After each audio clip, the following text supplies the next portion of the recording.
Wasiri mu kinyabupfura cyiza cyane ati afande yabanje araseka birumvikana.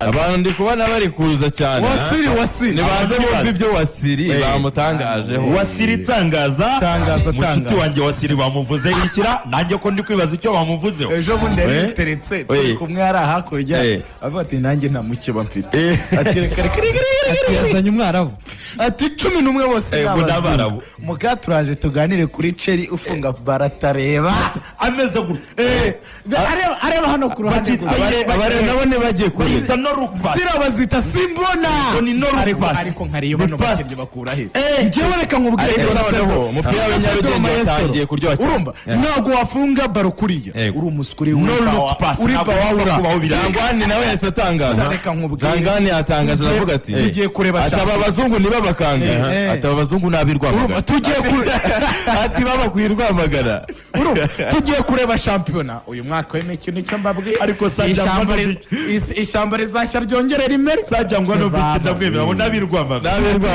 ati nabirwamagara Memeri Dao ahagaze ku 10 rya EP uwo bita Ceri nawe ahagaze ku 10 rya Mure uwo bita Bedi nibikunde nawe ahagaze kuri 8 utagira uruha wagira ngo ni imashini wa mugani w'akazuba ukuntu ajya avuga ngo baba bafite ururimi ijyamwe ikimbwa imbwa ngo ntago igira uruha imbwa nabwiruka oya ne bararizirwe turabigarukaho mukanya. Hanyuma CDS yatangaje iki kuri Wasiri tangaza yandirimbo babatera ego komana yanjye awana kabisa. Reka twerekeze kuri CDS atangaza kuri Wasiri twumve nawe amagambo yatangaje. CDS avuga kuri Wasiri muri rusange yatangaje iki na yaye magambo yageneye Wasiri twumve hano. Okay gutya rwose aha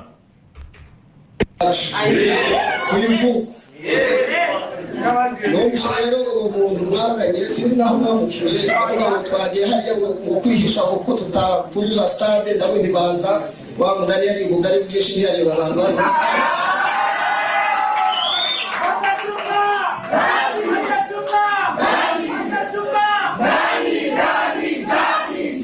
yuko numvishije n'abajangwa bagerageza kumubwira bamwibutsa umuco kandi ubundi ndebye mu ishusho agomba ko dushagiramo ari myinshi ariko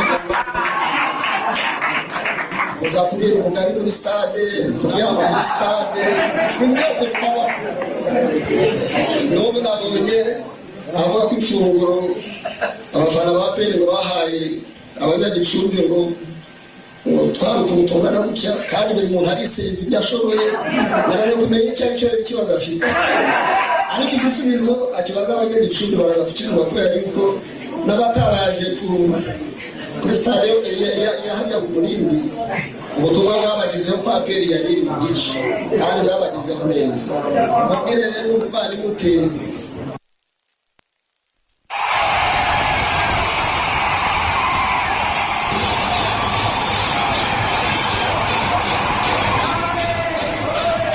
Okay.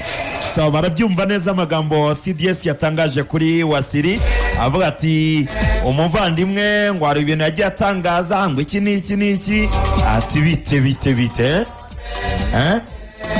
gasana ne rupati nguki ndumiwe ati ndimo ndareba cyoza Cedro Maestro ati nguki bimeze bite sidisha narababwiye football igiye kuganirwa Nyarugenge ivumbi ritumuka none se niba CDS wa mugani yarumbishe Wasiri ati ari ngo ntabwo twakuza ngo stade urumva akaba nawe hari ubutumwa mugeneye ku giti cye ubwo Wasiri we bimeze bitubu ntago ari kwitereka ntago ari kwitunga. Wasiri kuri Instagram ye yapostinze amagambo akomeye reka nze nyaho umuvandimwe Gasana Elva uwo bita Rene ayaterekeho abantu bayarebe badukurikiye kuri channel yacu ya YouTube barebe ukuntu na Wasiri nawe yamusubije ariko Wasiri we ntago aravuga urumva Wasiri we yanditse gusa Wasiri niyo wazanye ka gafoto kisahane urumva kisahane ko kuvuga ngo hariho ni ikirayi twereka abantu ni ikirayi kimwe cyari kiriho byose tubyereka abantu kuko CDS yabikomojeho urumva CDS yabikomoje ubwo abantu babibone neza cyane. Kanze muhereze ako gafoto umuvandimwe Rene. Buretse byose ndabifite hano. Byose ndabifite reka mbimuhe rwose. Ubwo mite nshyiraho n'ibyo abantu bajya bibaza ikintu gituma umupira wa TZ dushyuha. Bavuga ati kuki derby iba yashyushye kuki bayuzuye. N'ubwo ubu CDS yaba yatangaje gutya abwira abafana ba APR. Kuri Super Cup. 45,000 si bizaba stade sizaba ntubungubu cyane zaba yuzuye. Ubu hasi abategurwa nk'amayekara. No kuvuga ngo Cedro hanze abategurwa nk'amayekara abantu bazabareberaho match. No kuvuga ngo abantu bize wa muvuno wa Mourinho wo gutangaza amahame yo guceceka. Ibintu bya Mourinho byaryoshaga umukino. Ariko buri ukuntu biba bimeze no kuvuga ngo muri football biba binakenewe cyane kuko urebye nko hanze reba nk'ikipe ya Liverpool n'ikipe ya Everton ubundi ni amakipe abiri atandukanye muri profile, ariko mu kibuga baba bikabirije bakavuga ati abakunzi ba Everton ati tugomba gutsinda, Liverpool nayo ati Everton ni abana. Rero navuga ko ibi ni igice cya football. Umuvandimwe Rene naterekeho Rene abantu babirebe none urumva ngene ndi kubabwira ati TZ igituma foot na hiryoha nuko abantu batangaza babanza guterana amagambo imbere y'amatwi. Waramubonye Herisi cyagiye bamara gutwara igikombe kuno yarameze cyane rero bira natwe nibyo dukeneye.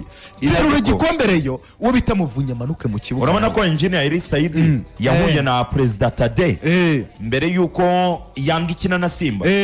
Engineer Herisi Saidi yaramubwiye ati rwose nuko nkubaha uri inshuti yanjye bwana President Tade, ariko ubundi kukubonera n'iminota 30 byari bigoye pe, ariko reka nkubonera iminota 30 twicare dusangire ka cyayi n'agakawa urumva kuko uri inshuti yanjye, ariko byari bigoye kuko Yanga yari gutegura umukino. Rero n'umubaye abantu arabibona.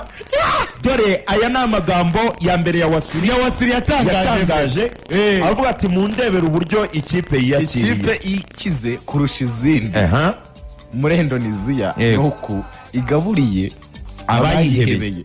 Mbibutsa ko ifunguro baryishyuje amarupizi 280, ubwo ni 5,000 by'amanyarwanda. Wasiri yari yatangaje ati ni ikipe ikize kurusha izindi muri Indonesia. Noneho CDS rero nyuma y'aya magambo yatangaje kuri Wasiri yagiye kuri Instagram urumva afata iriya video CDS amutangazaho. CDS atangaza kuri Wasiri mu kinyabupfura cyiza cyane ati afande yabanje araseka birumvikana ati ni y'abazungu uva ya 11 ni y'abazungu. Afande ndagutumiye kuri Rio Day, ibindi ni mu marushanwa mpuzamahanga. Ubwo kane yakumoje yanze kuvuga ngo ibindi ni muri champion kuko bazi ko champion babarambi. Yahise avuga ngo ni mu marushanwa mpuzamahanga kuko n'undi Murera iheruka kugera nanone. Urumva kanira nazemo ati Murera iyo yageze mu matsi ibindi afande yararenze igena muri kimwe cya kane. Ati afande ibindi ni mu marushanwa mpuzamahanga. Mu by'ukuri kano kantu futiraryoha uburyo hano babikoze n'uburyo Wasiri yamusubije nyuma ya interview ya CDS. Uburyo Wasiri yasubije n'uburyo burimo ikinyabupfura kandi burimo donc bwerekana ihangana nyine hagati ya Rayon Sport na APR. Hari ukuntu wa mugani urumva Cedric wowe uranduta urumva ushoboye naho kumbwira ikintu nyine turimo kuganira ariko nyine turimo kugira ngo nyine turyoshye abantu. None wowe wakimbwira ngiwe najye kugusubiza bitewe n'uko nduta ngiye nkaza gushyiramo ikinyabupfura, ariko nanjye ko kantu nk'akanobe kamwe nta bintu byinshi. Urumva uburyo yakashyize yabanje araseka ashyiraho turiya tuyimojizi duseka ahita andika ngo 11 ni y'abazungu. 11 ni y'abazungu. Afande ndagutumiye kuri Rio Day, ibindi ni mu marushanwa mpuzamahanga. Aya magambo meza rwose Wasiri yatangaje.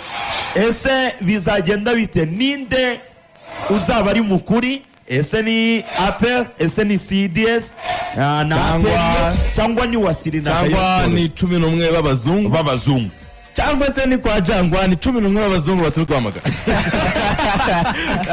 Ariko Jangwa ni we rwose ariya yandangiza Sajanovic 11 b'abazungu baturuka irwamagana.